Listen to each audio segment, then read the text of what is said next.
कभी एक किताब बदल देती है सोच और कभी एक इंसान ही बदल देते हैं पूरी पीढ़ी की दिशा। आज हम एक ऐसे व्यक्ति से रूबरू होंगे जिनकी जिंदगी किसी प्रेरणादायक किताब से कम नहीं। वो है एक शिक्षाविद, चार्टर्ड अकाउंटेंट, टैक्स विशेषज्ञ, स्टार्टअप के मेंटर, लेखक, एक सामाजिक विचारक। एक ही इंसान के इतने सारे रूप और हर रूप में उत्कृष्टता। भारतीय पीस सेंटर के ट्रस्टी, नागपुर बुक क्लब के संस्थापक और समाज में शिक्षा, पर्यावरण संरक्षण और उद्यमिता को नया आयाम देने वाले डॉक्टर तेजिंदर सिंह रावल आज हमारे साथ हमारे स्टूडियो में मौजूद हैं हमारी इस विशेष पेशकश में। तेजिंदर जी, बहुत बहुत स्वागत है आपका। नमस्कार, थैंक यू वेरी मच, बहुत बहुत धन्यवाद। सबसे पहले तो आप मुझे ये बताइए कि डोनाल्ड ट्रंप का जो टैरिफ है वो क्या वाकई आर्थिक सुधार की दिशा में एक प्रयास है या फिर एक पॉलिटिकल प्रोपेगेंडा? डोनाल्ड ट्रंप का जो टैरिफ है वो बहुत प्रोहिबिटिव है, काफी बड़े अमाउंट का है। 50% है, कहीं कहीं कुछ कुछ चीजों में तो 64%, 64% तक जा रहा है। तो आर्थिक रूप से यदि हिंदुस्तान का रिलेशनशिप आप अमेरिका के साथ देखेंगे तो काफी तकलीफदायक है। वो टैरिफ हमें काफी परेशानी देगा। अगर वो टैरिफ पूरी तरह से इम्प्लीमेंट हो जाता है, जो हो ही रहा है, ऐसा लग रहा है कि हो जा रहा है, तो हमारी इंडिया का 17% एक्सपोर्ट अमेरिका को होता है। अमेरिका का जो इंपोर्ट है इंडिया से वो 3% है, लेस देन 3% है। हम 17% एक्सपोर्ट कर रहे हैं, तो अमेरिका को उतना फर्क नहीं पड़ रहा जितना फर्क हमें पड़ रहा है। तो इसलिए ऐसा लगता है कि काफी घातक है इस वक्त। तो आप मुझे बताइए कि भारत के परिप्रेक्ष्य में नहीं, अमेरिका के भी अगर परिप्रेक्ष्य में हम इसको अगर इवैल्यूएट करना चाहें तो क्या इससे अमेरिकन इकोनॉमी में या अमेरिकन लोगों में उन्हें इसके पॉजिटिव चीजें ज्यादा मिली हैं या नेगेटिव सिनेरियो ज्यादा क्रिएट हुआ? सिर्फ इंडिया के टैरिफ के बारे में नहीं करूंगा। जब मैं अमेरिका की बात कर रहा हूं तो मैं सारे टैरिफ के बारे में बात करूंगा। अमेरिका का जो टैरिफ था वो एवरेज रेट 2% हुआ करता था, उससे बढ़कर अब एवरेज रेट जो है 15% के करीब आ गया है। सो 2 से 15 का मतलब होता है 7 गुना वृद्धि। 7 गुना वृद्धि का मतलब होगा कि अमेरिकन कंज्यूमर को बहुत ज्यादा दाम चुकाने होंगे अगर वो कुछ खरीदता है। तो ये इन्फ्लेशनरी है। और इसका इनडायरेक्ट इम्पैक्ट ये है कि जो जिस पर मुझे 2 रुपए टैक्स लग रहा था उस पर मुझे 15 रुपए अगर टैक्स लगता है तो कंज्यूमर के पास से पैसा सरकार के खजाने में जा रहा है। सो इन्फ्लेशनरी भी है और कंज्यूमर को पिंच तो करेगा बहुत ज्यादा। इंडिया से जाने वाली चीजें जो है उसमें फार्मास्यूटिकल्स को एग्जेम्प्ट रखा गया है, जो कि इंडिया की मोनोपोली आइटम है, जिसके वजह से अगर उस पर टैक्स होता तो बहुत ज्यादा परेशानी होती। बाकी चीजें जो है वो अमेरिका कुछ और कंट्री से खरीद सकता है, इसलिए इंडिया को परेशानी ज्यादा होगी। अमेरिका के कंज्यूमर को परेशानी तब होगी जब ये इन्फ्लेशनरी होता है। तो ऐसा लगता है कि आज की तारीख में कि वो इन्फ्लेशनरी होने के चांसेस हैं।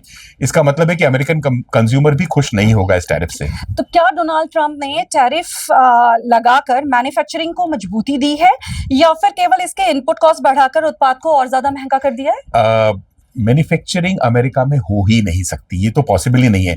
जो मागा की बात कर रहे हैं, मेक अमेरिका ग्रेट अगेन, जिसकी बात डोनाल्ड ट्रंप कर रहे हैं और वो मान के चल रहे हैं कि अमेरिका में, उनका कहना यह है कि अगर हम 50% या 30% टैरिफ लगा देंगे तो कंपनीज अमेरिका में प्रोड्यूस करना शुरू कर देंगी। अमेरिका की average labour cost $50,000 per annum है। चाइना की average labour cost $5,000 per annum है। इंडिया की लेबर कॉस्ट उससे भी कम है। तो अमेरिका प्रोड्यूस कर ही नहीं सकता। ये बहुत बड़ी गलतफहमी लेके चल रहे हैं कि अमेरिका में प्रोडक्शन हो सकता है, पहली बात। तो दूसरी बात, ये सेटल्ड इकोनॉमिक्स है। एडम स्मिथ से लेके रिकार्डो के सारे मॉडल्स में ये कहा गया है कि जिस कंट्री का, जिस देश का जो स्पेशलाइजेशन है, यदि वो कंट्री वह प्रोड्यूस करेगी तभी जाके ग्लोबलाइजेशन होगा, तभी जाके वर्ल्ड इकोनॉमी को बेनिफिट होगा, हर कंट्री को बेनिफिट होगा। तो ये बेसिक इकोनॉमिक्स का डिस्टॉर्शन कर रहे हैं वो, जो कि फंडामेंटली रॉन्ग है। आपको क्या लगता है कि टैरिफ का सीधा असर अमेरिकी जो पब्लिक है उसके पॉकेट पे पड़ने वाला है, खास करके मध्यम वर्गीय परिवारों पर? बिल्कुल पड़ेगा, बिल्कुल पड़ेगा, क्योंकि टैरिफ बढ़ेगा तो इन्फ्लेशनरी होगा, इन्फ्लेशनरी होगा तो चीजों की कीमतों पर असर आएगा, चीजों की कीमतों पर असर आएगा। और अमेरिका ने ऑलरेडी, आप देखेंगे कि पिछले 3 महीने से जब टैरिफ बढ़ाया है तब से अमेरिकन गवर्नमेंट की रेवेन्यू बहुत कई गुना बढ़ चुकी है। सो सरकार कमा रही है और कंज्यूमर का नुकसान हो रहा है। ये तो सीधा दिखाई दे रहा है सामने। इस समय उतना फर्क नजर इसलिए नहीं आ रहा है क्योंकि टैरिफ के बढ़ने के एप्रीहेंशन में लोगों ने पहले से ही बहुत सारा स्टॉकिंग कर रखा था। अगले 6-6 महीने 8-8 महीने का स्टॉक लोगों ने अपने पास में तैयार रखा है, जिसकी बेचने की वजह से इन्फ्लेशन नजर नहीं आ रहा है। जैसे जैसे स्टॉक खत्म होगा, हायर टैरिफ की चीजें आनी शुरू होगी, उसका परिणाम दिखाई देगा। तो अमेरिकन कंज्यूमर की लाइफ भी उतनी आसान नहीं होगी इस टैरिफ के बाद। इसमें खुद को डिफेंड करने के लिए ट्रम्प दावा कर रहे हैं कि चाइना ने अमेरिका को बहुत लूटा है। तो आप मुझे ये बताइए कि क्या उनका ये जो टैरिफ है वो चीन को पनिशमेंट देने की जगह उनके खुद के लोगों को ज्यादा पनिशमेंट दे रहा है? अमेरिका का कहना कि चीन ने बहुत लूटा है, लेकिन जब हम ग्राउंड रियलिटी देखें तो अमेरिका ऐसा कुछ भी नहीं कर रहा है कि जो चाइना के साथ किया जाना चाहिए, जो होना चाहिए था, ऐसा बिल्कुल भी नहीं हुआ। पहली बात तो हायर टैरिफ इंडिया पे लगाए गए, चाइना पे नहीं लगाए गए हैं। दूसरी बात, अमेरिका चाइना से दबता है, उसके कारण मैं आपके सामने रखता हूं। मजबूरी है अमेरिका की, इंडिया को दबा सकता है, चाइना को दबा नहीं सकता। उसकी चाइना की बहुत बड़ी, अमेरिका की बहुत बड़ी मजबूरी है। पहली बात तो रेयर अर्थ मिनरल अमेरिका को चाइना से मिलता है और कहीं से नहीं मिलता है। हमारे देश में है, लेकिन हम लोगों ने उसका खनन नहीं किया, हमने उसका वैल्यू एडिशन नहीं किया, उसकी मैन्युफैक्चरिंग नहीं की, तो हमारे पास में भी नहीं है, सिर्फ चाइना के पास में है। तो रेयर अर्थ मिनरल जो है, उसके बगैर अमेरिका की गाड़ियां नहीं चल सकती, ईवीज नहीं चल सकती, बहुत सारी टेक्नोलॉजी नहीं चल सकती, इसलिए उसके लिए दबना होगा। दूसरी बात, दुनिया का 80% इलेक्ट्रॉनिक मार्केट चाइना कंट्रोल कर रहा है, डायरेक्टली और indirectly. Electronic, consumer electronic, entertainment electronic पूरी तरह से चाइना कंट्रोल कर रहा है, जिसका कोई सॉल्यूशन ही नहीं है अमेरिका के पास में। और तीसरी सबसे बड़ी बात, $750 बिलियन की अमेरिका ट्रेजरी बिल्स जो है वो उस पर चाइना इन्वेस्ट करके बैठा हुआ है। कहने का मतलब है कि अमेरिका की जितनी सरकारी संपत्ति है उस पर चाइना का निवेश है, उसके अलावा प्राइवेट कंपनीज में भी चाइना का निवेश है, उसके अलावा अमेरिका में जो प्रॉपर्टीज खरीदी जाती है आजकल, जितने अपार्टमेंट्स बनते हैं और घर बनते हैं, चाइनीज वहां पे खरीद रहे हैं। तो एक तरीके से अमेरिकन इकोनॉमी चाइनीज इकोनॉमी के तहत पूरी तरह से गिरवी है, एक तरीके से मैं कहूंगा, मॉर्गेज है उनके पास में। इसलिए अमेरिका चाइना के बारे में कितना भी रेटोरिक का इस्तेमाल करे, कितने भी डायलॉग बाजी करे, लेकिन सच ये है कि चाइना से दब रहा है, इसलिए चाइना पर टैरिफ नहीं लगाया गया। चाइना से हटके हम आते हैं भारत की तरफ। ट्रम्प ने जो टैरिफ की नीतियां बनाई हैं, उनसे भारत पर क्या असर पड़ने वाला है? आप थोड़ा सा एग्जाम्पल देके हमारी ऑडियंस को ब्रीफ कीजिए। जी, भारत का जो अमेरिका को एक्सपोर्ट है उसमें टेक्सटाइल है मेजर, फार्मास्यूटिकल है, डिफेंस इक्विपमेंट है, जेम एंड ज्वेलरी है, और इस किस्म की चीजें हैं। 5-7-8 चीजें हैं जिन पर हम लोग एक्सपोर्ट करते हैं। इनकी एक एक सेगमेंट का छोटे छोटे मैं आपको बताता हूं कि क्या इंपैक्ट आएगा। डिफेंस पर कोई असर नहीं आ रहा है, क्योंकि जिस तरीके का माहौल चल रहा है, वैश्विक माहौल जिस तरीके से चल रहा है, डिफेंस इक्विपमेंट और डिफेंस एम्यूनिशन की चीजें जो है वो किसी भी रेट में बिक रही हैं, और उसकी डिमांड है बहुत ज्यादा। विदर्भ की इकोनॉमी को भी बहुत बड़ा फायदा उसकी वजह से मिल रहा है। हमारे पास बहुत सारे डिफेंस के यूनिट्स हैं जिनका फायदा हमें मिल रहा है। तो डिफेंस में फर्क नहीं पड़ता, और डिफेंस में फर्क इसलिए भी नहीं पड़ता कि अगर डिफेंस में टैरिफ बढ़ा भी दिया जाएगा तो सरकार की जेब से जाएगा, और सरकार नहीं खरीदना है डिफेंस की चीजें, इसलिए उसका इंपैक्ट न्यूट्रल है वो एक तरीके से। दूसरी बात आती है टेक्सटाइल की, टेक्सटाइल और एपेरल्स की, सिले हुए कपड़े और टेक्सटाइल की।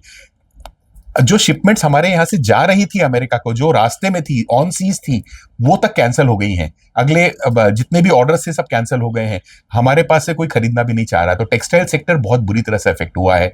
बांग्लादेश, वियतनाम और उन बाकी अन्य देशों की तरफ ऑलरेडी ऑर्डर शिफ्ट हो चुके हैं। हमारे शिपमेंट आधे रास्ते से वापस आ रहे हैं, बायर्स लेने को तैयार नहीं है। तो टेक्सटाइल बहुत बुरी तरह से अफेक्टेड है। श्रिम्स की इंडस्ट्री, जो प्रॉन्स होते हैं, उसमें प्रोसेस श्रिम्स की इंडस्ट्री जो है वो आंध्र प्रदेश में है सबसे बड़ी, और उसका 80% निर्यात अमेरिका को हुआ करता था, जिसके ऑर्डर्स कैंसिल हो गए क्योंकि 60% 50% टैरिफ उसके ऊपर में आ गया है। तो श्रिम्प इंडस्ट्री बहुत बुरी तरह से अफेक्टेड है। स्पोर्ट्स गुड्स और हॉजियरी और वुलन वेयर जो पंजाब में होते थे, उनके ऊपर में बहुत बुरा असर पड़ा है, उनके ऑर्डर्स भी कैंसिल हो गए हैं। तिरुपुर में जो होजियरी के कपड़े का काम हुआ करता था, वहां पर भी असर हुआ है।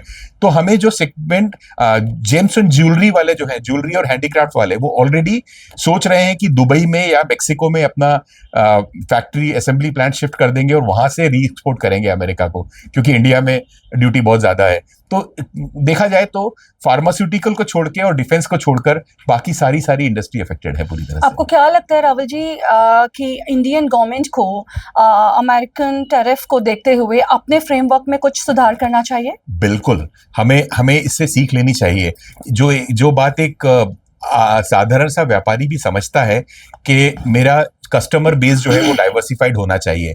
हमारे एक्सपोर्ट का मेजर प्रोडक्शन जो था अमेरिका को जाता था, 17% अमेरिका को था, 10% यूएई को था, बाकी सब कंट्रीज को 2-1-0.5% इस तरीके से हुआ करता था। सो हमारा सबसे बड़ा कस्टमर यदि हमसे खरीदने को तैयार नहीं है तो हमें परेशानी तो हो रही है। तो हमें सबसे पहली सीख ये लेनी है कि हमारा कस्टमर बेस बढ़ाना होगा। यूरोपियन यूनियन हमारे पास में है, चाइना के साथ हम हाथ मिला रहे हैं इस वक्त। मुझे अच्छा लग रहा है कि चाइना के साथ दोस्ती की बात की जा रही है, और उन अन्य देशों में जहां पर पॉसिबिलिटी हो सकती है कि हम अपने मार्केट को डाइवर्सिफाई करें। ये लॉन्ग टर्म डाइवर्सिफिकेशन चाहिए। सिर्फ अमेरिका नहीं खरीद रहा है इसलिए हम उनको बेच रहे हैं, ऐसा नहीं होना चाहिए। हमने अपना मार्केट डेवलपमेंट करना होगा हमें।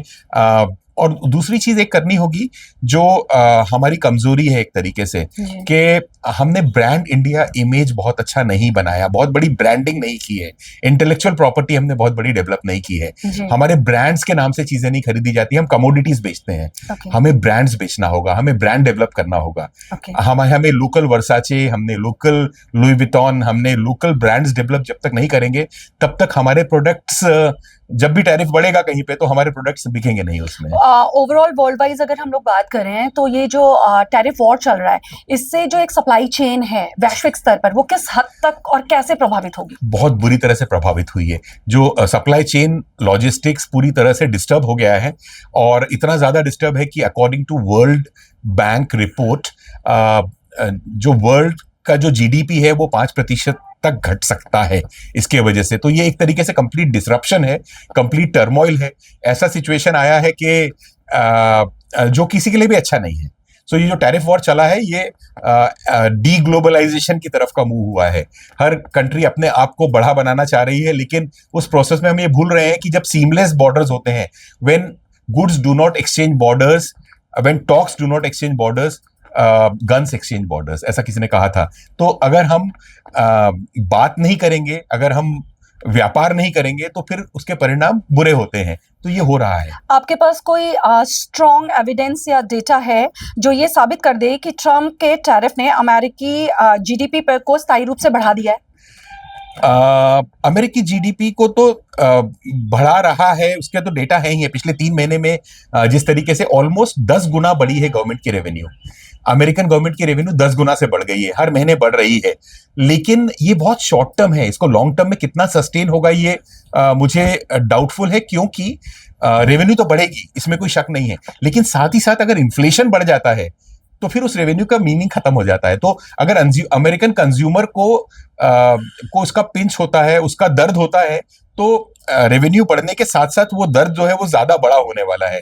इसलिए रेवेन्यू तो बढ़ी है, उसमें तो कोई दो राय नहीं है कि अमेरिकन गवर्नमेंट की रेवेन्यू बढ़ रही है, लेकिन दर्द भी बढ़ रहा है कंज्यूमर का। रेवेन्यू बढ़ने के बाद जो टैरिफ डोनाल्ड ट्रम्प ने लगाया है, बेरोजगारी भी उससे वहां घटी है, एंड महंगाई की दरों में भी वहां पे बढ़ोतरी हुई है। जी। तो आप ये बताइए कि उसके इस निर्णय को हम लोग सक्सेसफुल निर्णय कहें?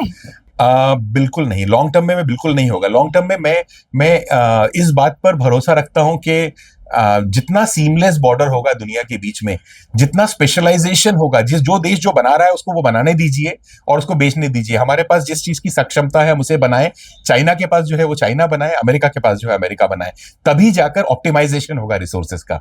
इसलिए लॉन्ग टर्म में ये अच्छा नहीं है जो हो रहा है। तो कई सारी कंपनियां जो हैं अब वो अपने टैरिफ लगने के बाद उत्पादों को अपने शिफ्ट कर रही हैं विदेशों में, और अगर ये इसी तरीके से चलता रहा तो इसका मतलब तो साफ होगा कि उसकी नीति उल्टी पड़ गई है।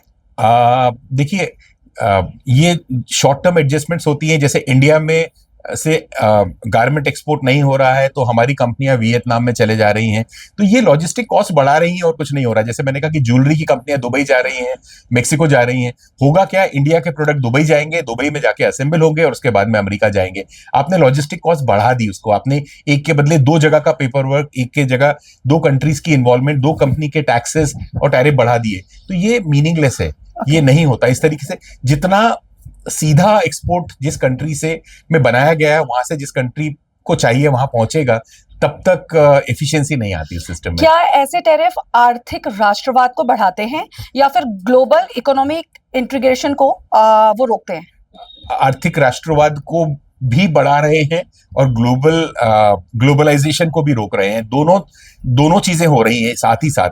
जो नेशनलिस्टिक एजेंडा है अमेरिका का कि मेक अमेरिका ग्रेट अगेन, उसको थोड़ा सा फ्यूल अप हो रहा है, उसको थोड़ा सा ज्यादा ईंधन डाला जा रहा है एक तरीके से, और साथ ही साथ ग्लोबल चेन को डिस्टॉर्ट कर दिया जा रहा है। सो ये दोनों चीजें साथ साथ में हो रही हैं।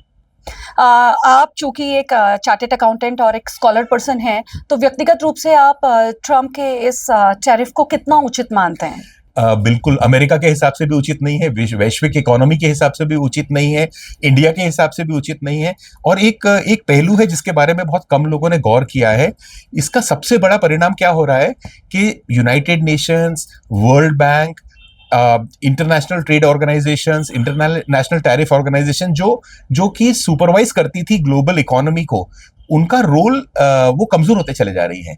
मतलब उनके हाथ में कुछ रह नहीं गया है अभी। तो जो बड़ी बिगर पिक्चर की बात करते हैं हम लोग, जिसको जो सबकी भलाई के लिए होती थी, वो पिक्चर खत्म हो रही है। सब अपना अपना सोच रहे हैं। तो एक तरीके से डीग्लोबलाइजेशन, एक तरीके से खेमे में बट रहे हैं लोग, अपने अपने देश में अपने अपने नेशनलिस्टिक बात कर रहे हैं, जो इकोनॉमी के लिए अच्छा नहीं है। बिल्कुल। अच्छा राहुल जी, अगर मान ले कि आपको व्हाइट हाउस में आर्थिक और वित्तीय सलाहकार के रूप में नियुक्त किया जाता, तो क्या आप डोनाल्ड ट्रम्प को ये टैरिफ लागू करने की सुझाव देते? बिल्कुल भी नहीं देता, बिल्कुल भी नहीं देता, क्योंकि ये गलत है। इकोनॉमिक्स के बेसिक फंडामेंटल जो हमने 11वीं क्लास में इकोनॉमिक्स पढ़ा था ना, वो उसी को वायलेट कर रहा है ये। तो बिल्कुल मतलब सीधा आप एक्सेप्ट करते हैं कि डोनाल्ड ट्रम्प का जो टैरिफ मॉडल है, उसने व्यापार युद्ध की शुरुआत कर दी है? बिल्कुल कर दी है, और व्यापार युद्ध इतना खतरनाक तरीके का व्यापार युद्ध की शुरुआत कर दी है। मैं किसी और फोरम पर ये बात कर रहा था उस दिन। मैंने कहा जो युद्ध होता है आमने सामने, कॉम्बैट वॉर होता है, आजकल हम उससे भी ऊपर निकल गए हैं कि हम मिसाइल वॉर और हम लोग रिमोट से वॉर कर रहे हैं पूरी तरह से। ये उससे ज्यादा खतरनाक वाला वॉर है। This is tariff war is more dangerous than the war which is fought on the front. जी, तो क्या इसे एक फुलिश डिसीजन मानते हैं आप? बिल्कुल 100% फुलिश। उससे कुछ लोग, उसकी कोई एक कैप्टिव जो उसका ऑडियंस है, वो बहुत खुश हो रहा होगा शायद कि हमारी इकोनॉमी के लिए मिल रहा है, लेकिन इसके बहुत सारे दुष्परिणाम होंगे। ये लॉन्ग टर्म सस्टेनेबल मॉडल है ही नहीं अमेरिका के लिए। जी, चूंकि आपका प्रोफाइल इतना वास्ट है और हमें बहुत सारे मुद्दों पर बात करनी है, तो फिर मैं स्विच करती हूँ। नागपुर बुक ट्रस्ट की जो आपने स्थापना की, उसके बारे में बताइए। कैसे थॉट आया और कैसे आपको उसकी नीड या समझ में आई कि ये इस तरह का एक बुक ट्रस्ट होना चाहिए, और किस विजन के साथ और कब आपने इसको एस्टेब्लिश किया? बहुत बहुत बढ़िया प्रभा जी, बहुत अच्छा सवाल है और मेरे पैशन का सवाल है ये वाला। तो नागपुर बुक क्लब नागपुर का नागपुर का सबसे बड़ा बुक क्लब है और हिंदुस्तान का सबसे यूनिक बुक क्लब है। इस वजह से कि नंबर 1, वहां पे कोई सब्सक्रिप्शन मॉडल नहीं है। We do not charge any fees to anybody. दूसरा, वहां पर बहुत खुले विचार रखे जाते हैं, जो कि आज के संकुचित विचार वाले दौर में बहुत ज्यादा जरूरी है। कि किताब पर जब चर्चा होती है ना, तो उसका सेंशस नहीं होना चाहिए, उसके ऊपर में पाबंदी नहीं लगनी चाहिए। तो हम खुले तौर पर किसी भी जॉनर की और किसी भी सब्जेक्ट की किताब के ऊपर में डिस्कशन करते हैं, समीक्षा करते हैं, उनके बारे में चर्चा होती है, खुले दिल से होती है। मैं आपके व्यू से सहमत ना भी होऊंगा तो भी मैं आपको सुनता हूं कि आप उस किताब में क्या लिखा है, लेखक ने क्या लिखा है। और हम लोगों को यही समझाते हैं कि आपको खुले दिल और दिमाग से अपनी आइडियोलॉजी को साइड में रखकर लेखक क्या कहना चाहता है उसके पक्ष को समझना है, जो कि बहुत रेयर है आज के वक्त में। तो और तीसरी बात यह है कि 8 साल से लेकर 80 साल की उम्र के लोग होते हैं, हर उम्र के लोग आते हैं अपने अपने तरीके से। महीने में एक बार मीटिंग होती है, मीटिंग में 70-80 लोग, 100 लोग तक हो जाते हैं। कितने लोग मेंबर हैं अभी? हमारे पास 800 मेंबर्स हैं। हमारे जो सोशल मीडिया से जुड़े हुए हैं, हमारा जो कोर ग्रुप है, जो सीरियसली जो अटेंड करते हैं पूरे प्रोग्राम, वो करीब 300 हैं। और हर मीटिंग में 100 पर की पाबंदी होती है, 100 पर हम रोक लेते हैं, उससे ज्यादा रजिस्ट्रेशन नहीं करते हैं। बहुत अच्छा माहौल बनता है। अलग अलग विषय पे कोशिश रहती है कि हिंदी, इंग्लिश, मराठी तीनों लैंग्वेज का बैलेंस हो। कोशिश होती है कि जेंडर बैलेंसिंग भी हो। कोशिश ये होती है कि अलग अलग सब्जेक्ट, फिक्शन नॉन फिक्शन भी हो। कोशिश ये होती है कि एक सब्जेक्ट अगर किसी एक पर्टिकुलर आइडियोलॉजी की तरफ जा रहा है तो दूसरा सब्जेक्ट उससे विपरीत आइडियोलॉजी की तरफ जाए ताकि बैलेंस हो कितनी सके। बुक्स आपकी लाइब्रेरी हम में होंगी हमारे तकरीबन? लाइब्रेरी में तो बहुत सारी किताबें हैं, 5,000 किताबें तो हैं हमारे पास में, जो कि वो लाइब्रेरी की बात मैं बाद में करूंगा, पहले जी। इस टॉपिक को कंप्लीट करता हूं। तो ये इस तरीके से हम लोग महीने में मीटिंग करते हैं, उसमें समीक्षा करते हैं, डिस्कशन करते हैं। और ये 15 साल पहले शुरू किया गया। 15 साल पहले एक कुछ लोगों ने मिलकर एक आइडिया निकाला कि हम शुरू करते हैं। मेरे घर में मीटिंग हुआ करती थी शुरू में, उसके बाद में हम सीसीडी में मिला करते थे, छोटे कैफेज में मिला करते थे, उसके बाद हम क्रॉसवर्ड में मिला करते थे। धीरे धीरे लोगों में जागरूकता बढ़ती गई, इसके बारे में पता लगते गया, और बढ़ते बढ़ते बढ़ते बढ़ते आज एक बहुत बड़ा एक तरीके से इंस्टीट्यूशन बन चुका है ये अपने आप में। तो इसमें किस तरह की किताबों को आप प्राथमिकता देते हैं, या किन विषयों पर आप लोग संजीदगी से काम कर रहे हैं? हम लोगों को पढ़ने की हैबिट्स को बढ़ाने के बारे में बात करते हैं। हम कहते हैं कि आप पढ़िए, आप अच्छा लिटरेचर पढ़िए, अपने चॉइस का लिटरेचर पढ़िए। हम किसी भी विषय की पाबंदी नहीं रखते हैं। तो हमारे डिस्कशन में हर किस्म की किताबें आती हैं। हमारे डिस्कशन में बहुत लोग तो, जैसे मुझे शौक है क्लासिकल लिटरेचर का, तो मैं 100 साल 150 साल पुरानी 200 साल पुरानी किताबों का भी रिव्यू करता हूँ। साथ में हम लोग कई बार करंट पॉलिटिकल सिनेरियो को भी रिव्यू करते हैं, रिलीजियस बुक्स का भी करते हैं, एंटी रिलीजियस बुक्स का भी करते हैं, नॉन रिलीजियस बुक्स का भी करते हैं। ये बुक ट्रस्ट एस्टेब्लिश करने का उद्देश्य क्या था आपका? रीडरशिप बढ़ाना। आज के दौर में जब सोशल मीडिया पे बहुत ज्यादा लोग एडिक्टेड हैं, पूरा टाइम स्क्रीन के ऊपर में रहते हैं, और पढ़ने की आदत कम होते जा रही है, तो उससे क्रिएटिविटी कम हो रही है, उससे सोचने की क्षमता कम हो रही है। तो हमने सोचा कि रीडर्स को इकट्ठा किया जाए और एक बढ़ावा दिया जाए। तो पढ़ने वाले लोग इकट्ठे होते चले गए। बहुत लोग ऐसे होते हैं जो बुक क्लब में जब आते हैं पहली बार, तो वो बहुत फ्रैंकली कह देते हैं कि हमने कॉलेज के बाद कोई किताब नहीं पढ़ी है। लेकिन उसके बाद में धीरे धीरे जब वहाँ का माहौल देखते हैं तो अगली बार वो प्रेरित होते हैं कि हम भी पढ़ रहे हैं, वो डिस्कस करते हैं। अगली बार 4-5 मीटिंग के बाद वो कहते हैं कि मैं भी किसी बुक का रिव्यू करना चाहता हूँ। और इस तरीके से बहुत लोग जुड़ गए और बहुत लोग प्रेरित हुए हैं, इंस्पायर हुए हैं पढ़ने के लिए उस बुक क्लब के माध्यम से। वही पर्पस है। जब आप लिखते हैं तो आप किन चीजों को ज्यादा तवज्जो देते हैं? आई मीन, आप विचारों को ज्यादा तवज्जो देते हैं या फैक्ट्स को लेके आप ज्यादा एग्जीक्यूशन करते हैं? मेरा लिखने का पर्सनल जो है, मैं बहुत अलग अलग विषय पर लिखता हूँ। मेरे टेक्निकल सब्जेक्ट्स होते हैं जहां पर तो मुझे फैक्ट्स पर ही ध्यान देना होता है। मैं आजकल सीए इंस्टीट्यूट के लिए एआई के लिए गाइडलाइंस का मटेरियल तैयार कर रहा हूँ, जो नए चार्टर्ड अकाउंटेंट्स को और सीए स्टूडेंट्स को किस तरीके से एआई के वर्ल्ड में अपने आप को हैंडल करना है, उसके ऊपर में मैं कुछ किताबें लिख रहा हूँ इस वक्त में, और वो चल रहा है। मैंने इसके पहले कबीर के ऊपर किताब लिखी थी, और कबीर की जो किताब थी वो it is Kabir for the new generation. आज के जनरेशन के लिए कबीर कैसे रेलेवेंट हो सकता है। तो हमने कबीर को जोड़ दिया ट्रंप के साथ, एलोन मस्क के साथ, आज के दौर के साथ, कि किस तरीके से इस दौर में कबीर, अगर आज कबीर होते तो कबीर के साथ में क्या होता और कितना रेलेवेंट है। तो इस तरीके से मैं अलग अलग एक्सपेरिमेंट करता हूँ, अलग अलग विषय पर लिखता हूँ। इसके पहले मैंने स्टॉक मार्केट पे किताब लिखी थी, इंटेलिजेंट लॉन्ग टर्म इन्वेस्टमेंट में। आज के जो नए बच्चे जो इन्वेस्ट कर रहे हैं बहुत शॉर्ट साइटेड हैं स्टॉक मार्केट में, वो जैसे सट्टा होता है ना, वैसा शॉर्ट टर्म ट्रेडिंग कर रहे हैं, उसमें बहुत नुकसान भी कर रहे हैं। तो मैंने एक लॉन्ग टर्म इन्वेस्टमेंट फिलॉसफी की, आप शेयर जब खरीदते हैं तो ऐसा समझ लीजिए प्रॉपर्टी खरीद ली है, आप उसके साथ रहिए 10 साल 20 साल 25 साल, स्टे विद द स्टॉक, तब जाके आप पैसा कमाएंगे। तो उस किस्म की फिलॉसफी के ऊपर तो ऐसे अलग अलग विषय होते हैं मेरे। नागपुर बुक ट्रस्ट जो है उसमें चूंकि यंगस्टर भी आपके पास काफी जुड़े हुए हैं, तो आप इसे एक अध्ययन करिकुलम के तौर पे देखते हैं या फिर आप इसको एक सामाजिक आंदोलन के भी तौर पे देख रहे हैं? बहुत अच्छी बात। सिर्फ नागपुर बुक क्लब में जो लोग जुड़े हैं, उसके अलावा हम लोग स्कूल्स तक भी पहुंच रहे हैं। हम लोग बहुत सारे स्कूल्स में जाते हैं। मैं पर्सनली नागपुर के करीब 25 स्कूलों में जा चुका हूं, जहां पर हम लोगों ने रीडिंग क्लब एस्टैब्लिश किया है। तो वो स्कूल का भवंस का जो रीडिंग क्लब होगा, भवंस रीडिंग क्लब कहेंगे उसको, हम सिर्फ गाइडेंस दे रहे हैं, उसको हम स्टैंडर्ड मेथोडोलॉजी प्रोवाइड कर रहे हैं, गाइडेंस दे रहे हैं, और उसके बाद वो अपने आप में चल रहा है। तो यंगस्टर्स में रीडिंग की हैबिट बहुत जल्दी डेवलप हो जाती है अगर उनको सही एनकरेजमेंट मिले तो, लेकिन नहीं मिले तो वो खत्म हो जाती है। तो हम उन लोगों को एनकरेज कर रहे हैं, स्कूल के अंदर अलग अलग मॉडल से उनको पढ़ने के लिए सिखा रहे हैं। कॉलेजेस में हम लोग पहुंच रहे हैं, कॉलेजेस में उन लोगों को सिखाते हैं। उसके अलावा और इंस्टीट्यूशंस में जहां जहां पर भी हो सकता है, तो हम यंगस्टर्स के पास पहुंच रहे हैं। और मुझे इस जनरेशन पर बहुत बहुत ज्यादा उम्मीद है। मुझे उम्मीद है कि इनको सही मैटर मिलेगा, सही प्लेटफॉर्म मिलेगा, सही सोच मिलेगी, तो ये जनरेशन काफी आगे जा सकती है। तो हम लोग उसके लिए काफी मेहनत कर रहे हैं। बहुत बहुत बढ़िया। अब मुझे बताइए कि नागपुर पीस जो फाउंडेशन है India peace centre. India peace centre, जी। उसका नींव आपने कब रखा, कैसे जी, स्टार्ट हुआ और जी, क्या उसके पीछे अवधारणा बहुत थी? अच्छा। इंडिया पीस सेंटर जो है वो आज से 34 साल पहले एक शख्स ने शुरू किया था और उन्होंने 5-6 अलग अलग इंस्टीट्यूशंस ने मिलकर उसकी शुरुआत की, जिसमें कुछ क्रिश्चियन ऑर्गेनाइजेशंस हैं और उसके अलावा गांधी पीस फाउंडेशन है। तो उसका उद्देश्य ये था कि इंटरफेथ हार्मनी, अलग अलग फेथ ट्रेडिशन के लोगों को एक साथ लेकर आना, अलग अलग कम्युनिटीज को इकट्ठा करना, ताकि हम आपस में डायलॉग कर सकें, आपस में बातें कर सकें, एक्सचेंज ऑफ थॉट्स कर सकें, जो कि आज के दौर में बहुत ज्यादा जरूरी है।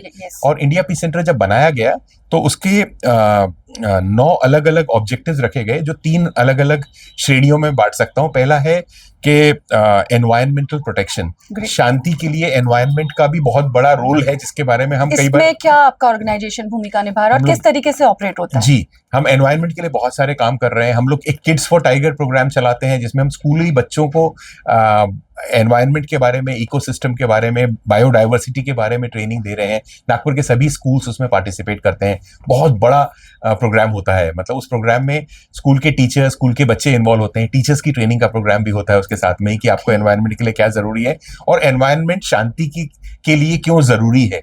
इसके ऊपर में काफी सारी बात हमारी होती है और काफी सारे हर लेवल पे हम लोग पहुंचते हैं उसके लिए। दूसरा हमारा ऑब्जेक्टिव होता है, वो होता है डीमिलिटराइजेशन एंड डिसआर्मामेंट, न्यूक्लियर डिसआर्मामेंट। हम बहुत अभी हिरोशिमा डे मनाया 9 तारीख को हम लोगों ने, और हम बहुत मजबूती से इस बात के लिए खड़े हैं कि युद्ध कोई सॉल्यूशन नहीं है। There is no way through war, peace is the only way. हम लोग उस बात के लिए, गांधी जी की जो फिलॉसफी है उसके लिए हम लोग बड़ी फर्मली खड़े हैं कि युद्ध कोई सॉल्यूशन नहीं होगा। Nobody wins the war, everybody loses the war, even the winner loses the war. और तीसरा हमारा जो प्लैंक है वो social justice, peace and harmony है, जिसमें हम अलग अलग कम्युनिटीज को जोड़ते हैं, आपस में एक दूसरे को समझने की कोशिश करते हैं, और ऑनगोइंग प्रोग्राम्स होते हैं और बहुत खूबसूरत से प्रोग्राम्स होते हैं। मैं उर्दू क्लासेस लेता हूँ वहाँ पर, जो कि इसी विषय पर है कि जब लोग दूसरी भाषा सीखते हैं तो उसके कल्चर को समझते हैं। एक तरीके से आईना होता है उसके कल्चर का, और लोग समझते हैं। जब एक दूसरे को समझते हैं, दूरियां मिटती हैं और दीवारें छोटी होती हैं, रास्ते बन जाते हैं। यस। एंड नेक्स्ट 9 करिकुलम में से 4 के बारे में बताया आपने, बाकी के क्या? नहीं, ये 3 उसमें बांटा जा गया है। जो इकोनॉमी, जो एनवायरनमेंट है, जिसमें 3 अलग अलग हेड्स हैं, सब हेड्स हैं। मिलिटराइजेशन जो है सेकंड हेड है, जिसके अंदर में 3 आता है, और ये पीस एंड जस्टिस में 3 है, उसके इंटरनल टॉपिक्स है बाकी। तो अभी हम स्टार्टअप और युवा लोगों के मार्गदर्शन, जो सबसे इंपॉर्टेंट सेगमेंट मुझे लगता है इस पॉडकास्ट का होने वाला है, क्योंकि अभी बदलते दौर के इंडिया में जो मैक्सिमम मॉक है, और हम लोग जेनजीज और जैन अल्फाज की अगर बात करें तो वो लोग स्टार्टअप में ज्यादा इंटरेस्टेड हैं। तो आप बताइए कि किस तरीके से आप आज की युवा वर्ग को एंटरप्रेन्योरशिप के लिए गाइड और मेंटरशिप दे रहे हैं? बहुत अच्छा, ये तो मेरा सबसे ज्यादा पैशन का एरिया है, क्योंकि मैं देखता हूँ कि हिंदुस्तान के युवा वर्ग में बहुत क्रिएटिविटी है। उसको चैनलाइज करने की जरूरत होती है, उसको हैंड होल्डिंग करने की जरूरत होती है, उन्हें मेंटोरिंग करने की जरूरत होती है बहुत। और हमारे देश में जितनी समस्या है उतनी अपॉर्चुनिटीज हैं। बहुत सारे देश जो हैं वो सेटल हो चुके हैं, उनके पास में अपॉर्चुनिटीज नहीं है काम करने की। यहाँ पर बहुत सारी गैप्स हैं। उन जो गैप्स होती है वो अपॉर्चुनिटीज होती है। तो हम युवा वर्ग को हम कॉलेजेस में स्टार्टअप्स को गाइडेंस देते हैं, हम विमेन एंटरप्रेन्योर्स को गाइडेंस देते हैं। हम स्टार्टअप से ये कहते हैं कि सबसे पहले आपको ये देखना है कि आप कौन सी यूटिलिटी प्रोवाइड कर रहे हैं। आपको ढूंढना है कि आप, जो स्टार्टअप होता है ना, उसका बेसिक प्रिंसिपल डिसरप्शन है। उसका बेसिक प्रिंसिपल जो है, आपने एग्जिस्टिंग सिस्टम को तरोड़ मरोड़ कर दिया, तब जाके आप स्टार्टअप बनाएंगे।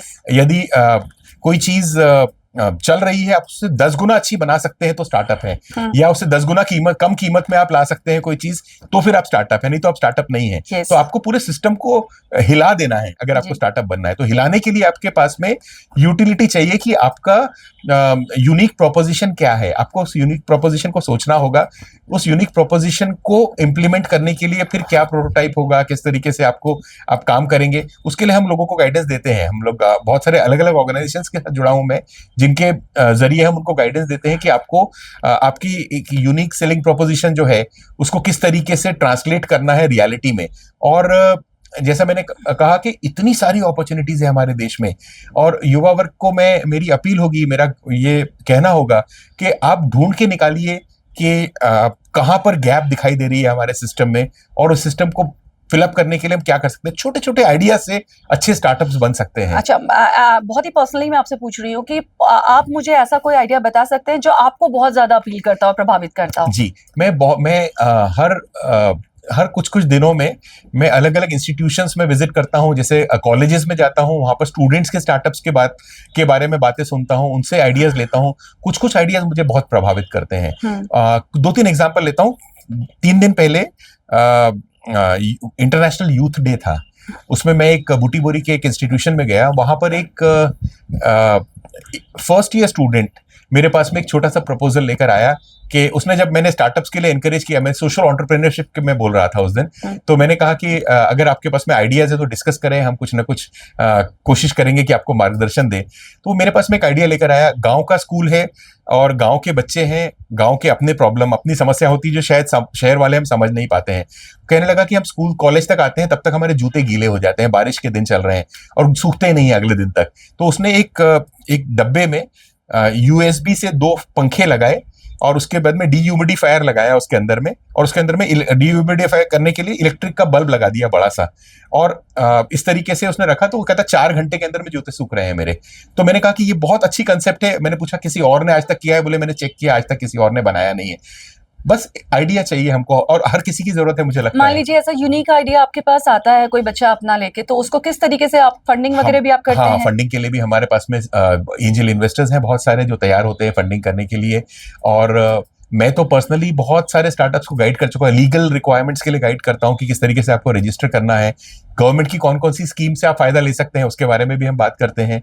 और उसके अलावा फंडिंग, अगर आपके पास में आइडिया बहुत अच्छा है ना, पहली फंडिंग तो आपकी बूटस्ट्रैपिंग जिसे कहते हैं, आपके घर से होगी। आपके फ्रेंड्स, फैमिली एंड फूल्स, ये आपके पहले इन्वेस्टर होंगे। मान लीजिए अनफॉर्चुनेटली किसी बच्चे को या किसी जी, बिगनर को ये प्रिविलेज नहीं मिलते नहीं फैमिली से, मिलते, फ्रेंड जी से या बाकी जगह से, तो उस स्थिति में गवर्नमेंट की भी कई सारी जी। स्कीम्स हैं एंड एंजल इन्वेस्टर की भी आपने बात की, तो उसमें आप किस प्रकार फिर सहायता कर मैं सकते हैं? बताता हूँ, जी। एंजल इन्वेस्टर्स भी सेकंड स्टेज पे आते हैं। पहली स्टेज में तो आता है कि या तो फैमिली, अगर फैमिली फ्रेंड से नहीं मिल रहा है तो उसके बाद इंक्यूबेशन सेंटर्स हैं आजकल सभी इंस्टीट्यूशंस में, सभी कॉलेजेस में हैं, जिनको ग्रांट्स मिलते हैं गवर्नमेंट से, जो कि हैंडल कर रहे हैं, जो कि दे रहे हैं। छोटा अमाउंट होता है लेकिन सीड मनी मिल जाती है आपको। उसके अलावा गवर्नमेंट की भी कुछ स्टार्टअप इनिशिएटिव्स में स्कीम्स है जहां पर सीड मनी आपको मिलती है। तो वहां पे बेसिक आपका प्रोटोटाइप बनने तक का पैसा आपको मिल जाता है। तो अगर किसी बच्चे को पार्टिसिपेट करना हो या आपके पास आना हो काउंसलिंग के जी लिए, अपनी चीजें शेयर करने के लिए, तो उसके लिए क्या माध्यम हो सकता है? जी, देखिए, एक तो वो इंस्टीट्यूशंस जिनके थ्रू, नागपुर यूनिवर्सिटी में बहुत बड़ा इंक्यूबेशन सेंटर चल रहा है इस जी। समय, जहां पर वहां पर पहुंच जाए तो हम लोग ही इनको गाइड कर रहे हैं। वहां पर हम लोग भी वहां पे हैं। नागपुर यूनिवर्सिटी की जो मेन बिल्डिंग है वहां पर इंक्यूबेशन सेंटर है, वहां पर नहीं, पहुंच जाए। इस पॉडकास्ट के माध्यम से आप हमारे आप दर्शकों को भी बिल्कुल, अश्योर करेंगे कि जो भी हमारे दर्शक देख रहे हैं जी और है, उनमें से किसी के पास कोई यूनिक आइडिया हो, तो बिल्कुल वो बच्चा अपना आइडिया लेके डायरेक्ट डॉक्टर तेजिंदर सिंह रावल जी के पास बिल्कुल आ आ सकता जाए, है। बिल्कुल आ जाए मेरे पास में, मुझे बहुत खुशी होगी। जी। और मुझे आप सोशल मीडिया में कहीं पर भी ढूंढ सकते हैं, और मैं 24 घंटे के अंदर जवाब देता हूँ हर क्वेरी का। तो आप जी। मुझे ढूंढ सकते हैं हमेशा। ओके, रावल जी, आपका कैनवास बहुत बड़ा है, बहुत विशाल। मैं अब स्विच करूंगी आपके लैंग्वेज की तरफ, क्योंकि आप उर्दू क्लासेस भी नागपुर शहर में चला रहे हैं। तो मुझे एक बात बताइए कि भाषा केवल संवाद का माध्यम है या वो एक संस्कृति की रूह भी होती है? बहुत अच्छा, मैं 8 भाषाएं जानता हूँ, जी। और हर भाषा को जब मैंने जाना तो उस सिर्फ भाषा को नहीं जाना, जी। उसकी तहजीब को जाना, उसके कल्चर को जाना, उसकी हिस्ट्री जाना, उसकी एटिमोलॉजी। जब आप देखते हैं कि ये भाषा कैसे डेवलप हुई है, तो आपको उस भाषा के साथ उसकी हिस्ट्री, उसकी संस्कृति की डेवलपमेंट समझ में आती है पूरी। तो भाषा तो एक झरोखा है किसी के कल्चर में झांकने का, बहुत खूबसूरत झरोखा है, जो कि जिसको सामने वाला खुशी से स्वीकार करता है। अगर आप किसी की भाषा बोलते हैं, उसे बहुत खुशी होती है। मैं जब लैटिन अमेरिका जाता हूँ, मैं वहां पे जाके जब मैं स्पेनिश बोलता हूँ, मेरी स्पेनिश हो सकता है उनके लेवल ऑफ परफेक्शन की नहीं होगी, लेकिन बहुत खुश होते हैं। वो एक दूसरे को बताते हैं, देखिए, look at this man, he speak Spanish.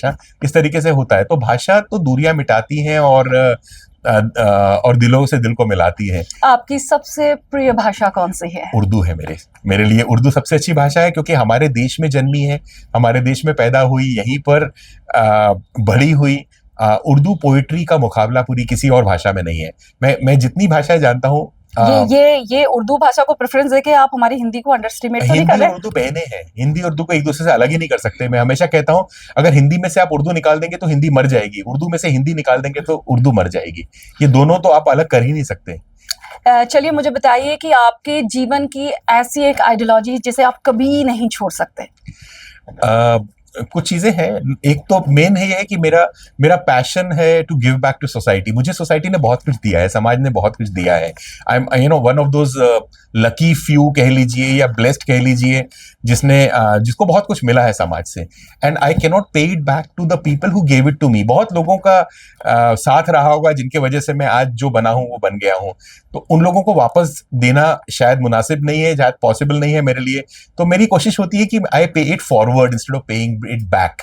तो मेरी फिलॉसफी है कि मैं किसी और को दे दूं ताकि वो एक तरीके से वो सर्कल चलता रहे, बॉल आगे बढ़ता रहे, दूसरों के हाथ में आ जाए। तो paying it forward is the philosophy of my life. इतने वेरियस फील्ड में काम करते हुए उसके बाद भी आपका एंथुसियाज्म, आपका करेज, आपकी इंटेंसिटी, आपकी energy, it's like top of the world. कैसे मेंटेन करते हैं? मुझे लगता है if you have the inclination, you have the time, और अगर आप प्रायोरिटाइज करते हैं ना, आपकी क्लियर थिंकिंग है, आपको गोल्स पता है आपके जिंदगी के, आपको पता है कि मुझे क्या करना है। मैं बहुत पंक्चुअल हूँ, मैं वक्त का पाबंद हूँ। मैं 1 बजे यानी 1 बजे होते हैं मुझसे आप घड़ी मिला लीजिए, मैं इतना ज्यादा पाबंद हूँ। कई बार लोगों को लगता है कि ओसीडी जैसा है क्योंकि इतना ज्यादा, पर मैं कहता हूँ कि नहीं, इसी तरीके से होगा। नागपुर जहां पर हम थोड़े से लेड बैक है, चलता है वाला एटीट्यूड वाला शहर है, वहां पर मैं ये थोड़ा सा एक अलग किस्म की परंपरा एस्टैब्लिश करने की कोशिश करता हूं कि वक्त पे मीटिंग शुरू हो, वक्त पे खत्म हो। तो उसकी वजह से मेरी एफिशिएंसी बढ़ जाती है बहुत ज्यादा। और प्रायोरिटाइज करना होता है, कुछ चीजें सैक्रिफाइस करनी पड़ती है, कुछ एंटरटेनमेंट को हमें जो एडिक्टिव हो सकते हैं उनसे मुझे थोड़ा दूर रहना पड़ता है, लेकिन होता है। सिर्फ एक मोटिवेशन जो हमेशा आपको एनर्जाइज रखती है, और वो मैसेज आप हमारे पूरे व्यूवर्स को भी देना चाहेंगे? मैं व्यूअर्स को ये कहना चाहूंगा कि हर शख्स के अंदर काबिलियत है, हर शख्स के अंदर कुछ ना कुछ कॉम्पिटेंस है, हर शख्स के अंदर कुछ ना कुछ आर्टिस्ट छुपा हुआ है, कोई ना कोई कैपेबिलिटी छुपी हुई है। उसको बाहर निकालिए, उसको मरने मत दीजिए। अगर मुझसे कोई पूछता है कि आप क्या हो और मैं कहता हूं मैं चार्टर्ड अकाउंटेंट हूं, तो शायद बहुत गलत डिस्क्रिप्शन हो गया। आपका प्रोफेशन आपका डिस्क्रिप्शन नहीं होना चाहिए। आपकी पर्सनैलिटी बहुत बड़ी है, आप उस पर्सनैलिटी के बाकी सभी पहलुओं को बाहर निकालिए, उनको जिंदा रखिए। आप एक डॉक्टर या एक इंजीनियर और एक चार्टर्ड अकाउंटेंट बनके ना रह जाएं, आप उसके बियॉन्ड जाइए। Grow your full personality to your best potential. यही मेरा मैसेज होगा। नहीं, बिल्कुल। आपका जीवन, आपके नैतिक मूल्य, आपकी कार्यकुशलता, तमाम ऐसे एस्पेक्ट्स हैं जिनसे मुझे लगता है कि हमारी आने वाली पीढ़ी बेहद प्रभावित होगी और प्रेरणा भी लेगी। रावल जी, आप हमारे स्टूडियो में आए, हमें समय दिया, आपका बहुत बहुत धन्यवाद। बहुत बहुत धन्यवाद प्रभा जी, बहुत अच्छा लगा आपका, और आपने बहुत अच्छे से कंडक्ट किया। Thank you very much for everything. Doctor Tejinder Singh Rawal जैसे व्यक्तित्व हमें ये याद दिलाते हैं कि ज्ञान केवल डिग्रियों में नहीं होता, बल्कि उस दृष्टिकोण में होता है जिससे हम समाज को देखते हैं और बेहतर बनाने की कोशिश करते हैं। शिक्षा, सेवा और सृजन की त्रिवेणी बनकर जो काम डॉक्टर रावल कर रहे हैं, वो हम सभी के लिए बेहद गर्व की बात है। हम कामना करते हैं कि आपके विचारों और आपके कार्यों से आने वाली पीढ़ी प्रेरित होती रहे।